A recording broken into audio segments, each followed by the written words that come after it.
Seja bem-vindo ao canal 55 de Notícias.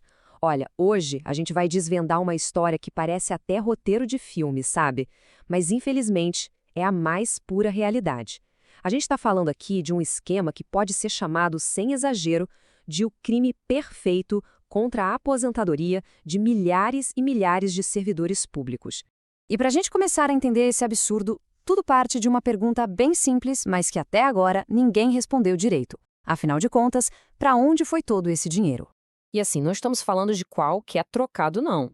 A pergunta vale nada mais, nada menos que 1,8 bilhão de reais. É uma quantia, assim, absurda, que simplesmente sumiu, evaporou dos cofres dos fundos de pensão pelo Brasil.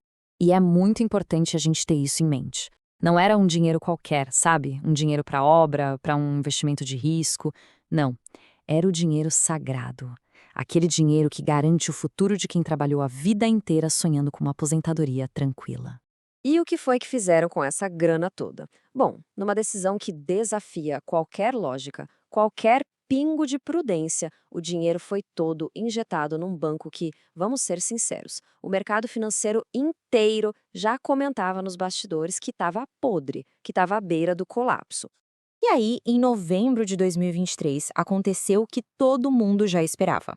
O Banco Central decretou a liquidação extrajudicial do banco. Para quem não está familiarizado com o termo, isso é basicamente o atestado de óbito de uma instituição financeira. É quando o banco quebra de vez e o Banco Central entra em campo para tentar salvar o que dá e pagar quem ele conseguir. Agora, se liga nesse detalhe, porque aqui que uma gestão ruim vira uma verdadeira catástrofe. O Fundo Garantidor de Crédito, o famoso FGC, que é aquele seguro que protege o dinheiro da maioria das pessoas nos bancos, ele não cobre esse tipo de aplicação feita por fundos de pensão. Ou seja, o dinheiro foi colocado lá sem nenhuma rede de segurança. Zero. Então tá, o dinheiro sumiu e não tinha seguro. A pergunta que fica é, quem foi que mais se deu mal com essa história toda? Vamos dar uma olhada agora no ranking do prejuízo, para a gente ter uma noção do tamanho do estrago em cada lugar. Pois é, a lista dessa sangria de dinheiro público é longa, viu? E atinge institutos de previdência em vários estados, vários municípios. Vai do Amazonas ao Rio de Janeiro, de Alagoas a São Paulo. Como a gente pode ver aqui nos exemplos, parece que a incompetência ou, quem sabe até má-fé, foi geral. E os números, nossa, são de assustar. Esse gráfico aqui deixa bem claro quem levou as maiores pancadas. O estado do Amazonas está no topo, com uma perda de mais de 750 milhões de reais. É muito dinheiro. Logo depois vem o Amapá, com quase 400 milhões, e a Previdência de Maceió, com quase 300 milhões. Só esses três, juntos, levaram um prejuízo de mais de 1,4 bilhão de reais. Mas aí, a gente se pergunta, como é que uma coisa dessas acontece? Bom, Rômulo Saraiva, que é especialista em fraudes em fundos de pensão, vai direto ao ponto.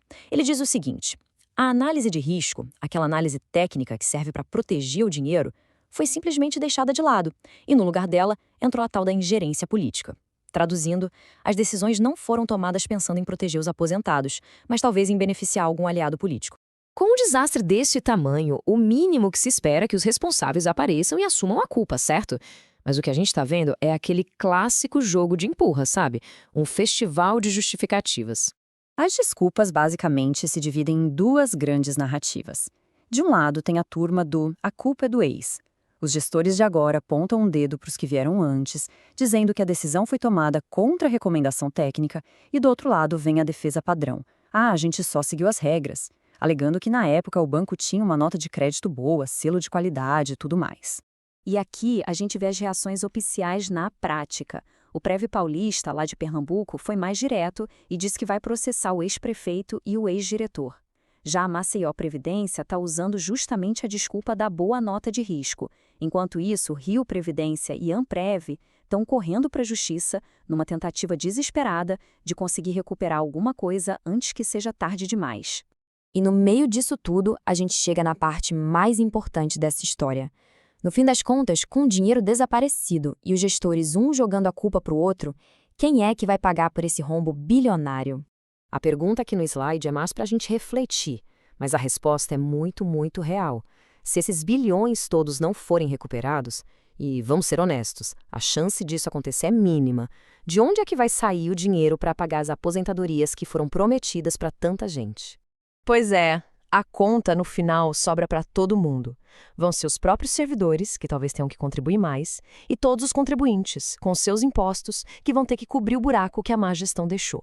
O prejuízo acaba sendo socializado. Então, essa história da liquidação do banco não é só sobre a falência de uma empresa. É um símbolo muito claro de como o futuro de milhares de trabalhadores é tratado no Brasil, como se fosse uma simples ficha de cassino, apostada de qualquer jeito numa mesa de jogo de altíssimo risco.